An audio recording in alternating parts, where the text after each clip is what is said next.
It's been a long time since you had to step on the scale. We talked about this a little bit, but I want to touch on it again. You know, obviously a very long road. You've had long roads before. You've come back and done everything people thought was impossible. But on the hard days, how did you make sure you were still motivating yourself and getting up and doing what you could?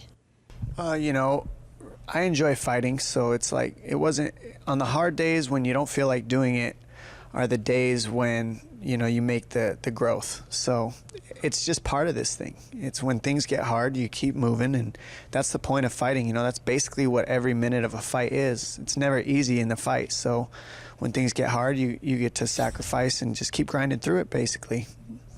And here you are. I mean, obviously it's been a long road, but now you are fighting for the title again, the belt that you once held, but facing a guy in Henry Cejudo that came up from the flyweight division. You've studied him as a broadcaster. So what can you take away in terms of both his strengths and weaknesses in this matchup?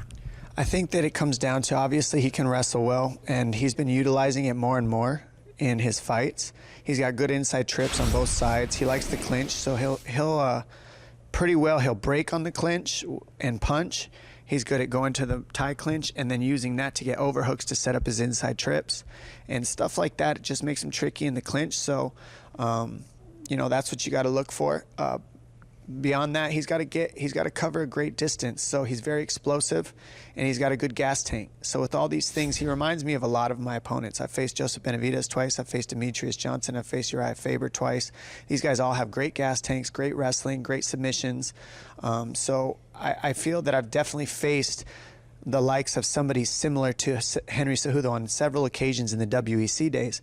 So it's like another fight that I've had in the past. He's a little shorter, but once I get to adjust to his speed and his power, that's when things get to start happening. And you know, that's the key to any fight: trusting your instincts on those notions. Absolutely.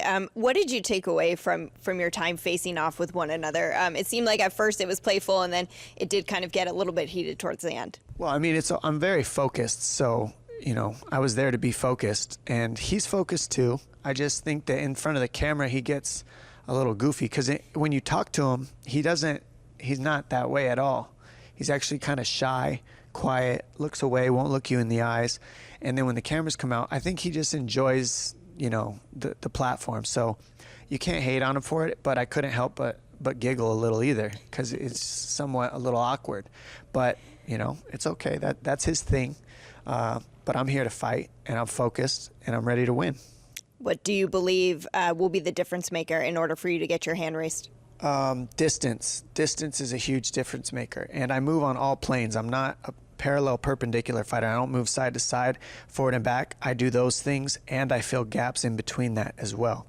So whether he has styles like that he's faced or not, you know, he only had it for 4 weeks. He was ready for Jose Aldo, which is a linear fighter, forward and back. So, you know, he's going to have to make some adjustments in there on the fly, and that's what's going to be key in this, making him adjust. Well, we cannot wait to see your return to the Octagon. Dominick, best of luck to you. Thank you. Good to be back.